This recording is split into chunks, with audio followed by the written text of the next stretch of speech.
Jilli hooggantoota abbaa taayitaa eegumsa naannoo bulchiinsa magaalaa Finfinnee fi Oromiyaa irraa dhufan inisheetiivota magaalaa Adaamaa keessatti hojjetamaa jiran daawwate. Jillichi abbaa taayitaa eegumsa naannoo Finfinnee fi seektaroota garaagaraa dabalatee abbaa taayitaa eegumsa naannoo Oromiyaa irraa ogeessonnii fi daayiriktaroonni argamanii Smart Poolii daandii irraa koompoostii akkasumas faarmii xaa'oo dhangala'aa fi kanneen biroon daawwatamaniiru. Itti gaafatamtuun abbaa taayitaa eegumsa naannoo bulchiinsa magaalaa Adaamaa Aadde Lookoo Alaakee akka magaalaa Adaamaa inisheetiivonni hedduun hojjetamaa jiraachuu himanii keessattuu dhimmoota Smart Adaamaa jedhamee akka magaalaa Adaamaatti hojjetamaa jiru walqabatee nama koompoostiin balfoota magaalicha keessatti argamanii fi tortoran gara koompostiitti jijjiiruun hojiin bal'aan hojjetamaa jira jedhan.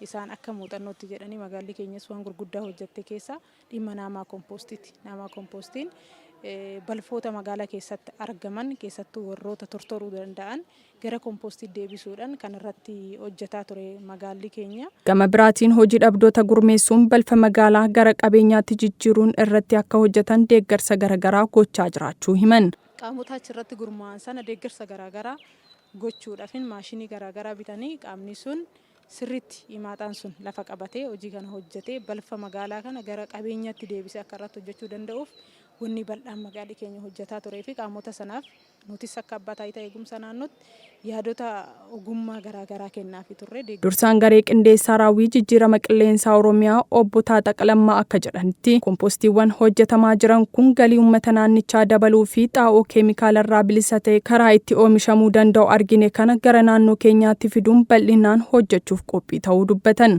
Hojii baay'ee bareedaa agarree jechuudha. Smart Pool irraa agarree waa'ee keezii envaayirmentii wal qabatee gataa magaalaa akkatti maanaajimentii ta'uu jiru. Koompostiin gataa magaalaa akkasitti yeroo baay'ee babbookan kun nama koompostii kan jedhamu akkatti inni koompostii ta'ee galii uummata naannoodhaafis dabalaa jiru. Environmentaadhaafis gahee guddaa taphachaa jira. Daayiriktoreetiin daayiriktara anniisaa boba'aan alaa magaalaa Finfinnee obbo Saayid Abdallaa hojiiwwan magaalaa Adaamaa keessatti hojjetamaa jiran kan nama boonsuu fi muuxannoo kan irraa argatan ta'uu ibsanii keessattuu haalli qilleensaa eegumsa naannoo Itoophiyaa fi hojiileen gama mootummaan dhiibbaa faalama qilleensaa to'achuuf fudhatamanii fi rakkoolee faalama qilleensaa ta'an xiyyeeffannoo addaa barbaadan irratti hojjechuu qabnas jedhan. Adaamaa የመጣነው eegumsa abbaa taayitaa naannoo waliin wal qabatee hojiilee hojjetamaa jiran muuxannoo fudhachuu fi nutis hojiilee hojjechaa jirru beeksisuuf yaallee jirra. Magaalaa Adaamaa irraa waan hedduu barannee jirra. Keessattuu balfa garaagaraa akkaataa itti fayyadamuu danda'amu arginee jirra. Hirmaattonni sagantaa daawwannaa kanarratti argaman yaada raadiyoo EBS'if himanitti muuxannoowwan gaarii magaalicha keessatti jiru fudhannee naannoo keenyatti sirriitti babal'isnee kan irratti hojjannudha jedhan.